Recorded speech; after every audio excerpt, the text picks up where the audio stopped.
Salut à tous. Je suis Anne-Marie Legrand et vous êtes sur une chaîne dédiée à l'orientation professionnelle et au choix de carrière. Si ce sujet vous intéresse, abonnez-vous.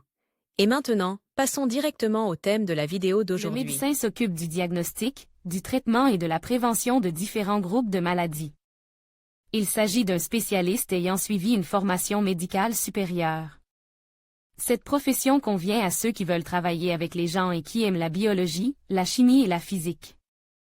Par ailleurs, le Centre d'orientation professionnelle ProfGID a récemment mis au point un test d'orientation professionnelle précis, qui vous indiquera les professions qui vous conviennent et vous donnera des informations sur votre type de personnalité et votre intelligence. Brève description. La profession de médecin est l'une des plus anciennes, et son essence, maintenir les gens en bonne santé, n'a pas changé depuis des milliers d'années. Les médecins modernes sont spécialisés dans l'anamnèse, le diagnostic et le traitement des maladies. Ils promeuvent des modes de vie sains, les avantages de la vaccination et de l'immunité collective, et participent souvent à des événements, des campagnes et des programmes sociaux et caritatifs.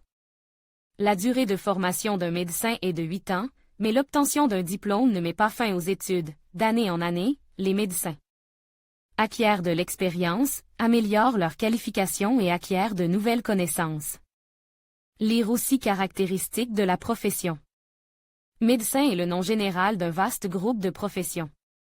La liste des spécialisations médicales comprend 104 noms. Les oncologues, endocrinologues, gynécologues, pédiatres, dentistes et autres spécialistes ayant suivi une formation médicale supérieure sont tous des médecins de sous-spécialisation. Les médecins, quelle que soit leur spécialité, ont des tâches communes: examiner et interroger le patient, recueillir l'anamnèse, étudier le dossier médical, orienter le patient vers des analyses, des échographies, des tomographies, des IRM, etc., étudier les résultats des analyses et des recherches, l'élaboration d'un plan de traitement, l'ajustement du plan en cas de plainte du patient ou d'absence de progrès, la prise de rendez-vous pour des consultations avec des spécialistes apparentes, superviser le travail du personnel subalterne et du personnel infirmier. L'éventail des tâches spécifiques est déterminé par la spécialisation du médecin. Par exemple, les chirurgiens et les oncologues traitent principalement par voie chirurgicale, traitement opératoire, tandis que les médecins de famille et les immunologistes traitent de manière conservatrice. Les médecins utilisent des techniques de diagnostic avancées, mettent en œuvre les méthodes de traitement les plus récentes et communiquent en permanence avec les patients. Orientation professionnelle à l'école. Campagne 15+15 offre spéciale pour les écoles, les enseignants et les conseillers d'orientation professionnelle travaillant avec des écoliers. La liste complète des postes médicaux que les médecins peuvent occuper figure dans l'arrêt numéro 1183N du ministère de la Santé. Avantages et inconvénients de la profession. La profession a une importance sociale colossale.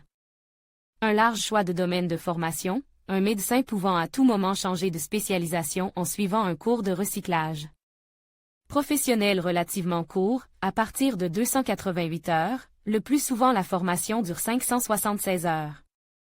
Niveau de rémunération décent dans les cliniques privées et les centres médicaux. Développement professionnel continu. La profession est associée à une évolution de carrière, de nombreux médecins ouvrant leur propre centre médical. Un médecin qui ne souhaite pas s'engager dans un travail pratique peut opter pour des activités de recherche. Le niveau de rémunération n'est pas toujours élevé, surtout dans le secteur de la médecine publique. Le médecin communique constamment avec les patients, ce qui augmente le risque de contracter des maladies virales, infectieuses ou autres. Horaires irréguliers, les patients peuvent déranger le médecin même après minuit.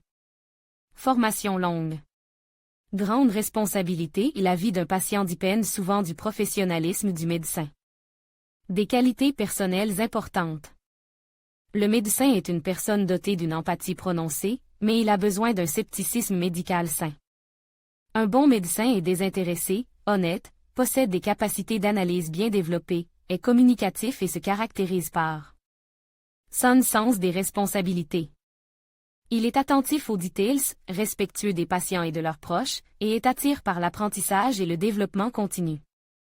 Formation pour devenir médecin. En Russie, les médecins suivent une formation universitaire en 2 étapes, l'un des domaines de spécialisation, affaires médicales. Pédiatrie, stomatologie. 6 ans d'études. Résidence pour obtenir une spécialisation plus étroite. La durée des études est de 2 ans. Vous pouvez choisir les orientations approuvées dans l'ordre du ministère de la Santé de Russie du 08.10. 2015 No 707N. Il est possible d'entrer dans certaines spécialisations d'internat avec un diplôme universitaire en médecine médicale et préventive, biochimie médicale et biophysique cybernétique.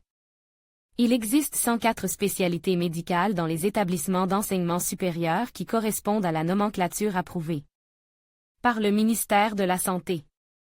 Elles sont énumérées dans l'arrêt du ministère de l'Éducation et des Sciences numéro 89 relatif à l'approbation des orientations et des spécialités de l'enseignement supérieur, dans la section Santé et sciences médicales.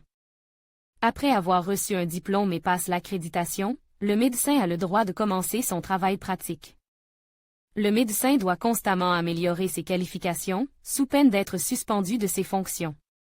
Un médecin peut changer de spécialisation et obtenir des certificats supplémentaires en suivant des cours de formation professionnelle. Pour être autorisé à travailler, tous les médecins sont soumis à une accréditation, les médecins débutants et les travailleurs médicaux. Accréditation primaire, les diplômés de l'internat, accréditation spécialisée primaire, les médecins expérimentés et le personnel. Infirmier, accréditation périodique. L'une des conditions préalables à l'accréditation est la participation à des cours.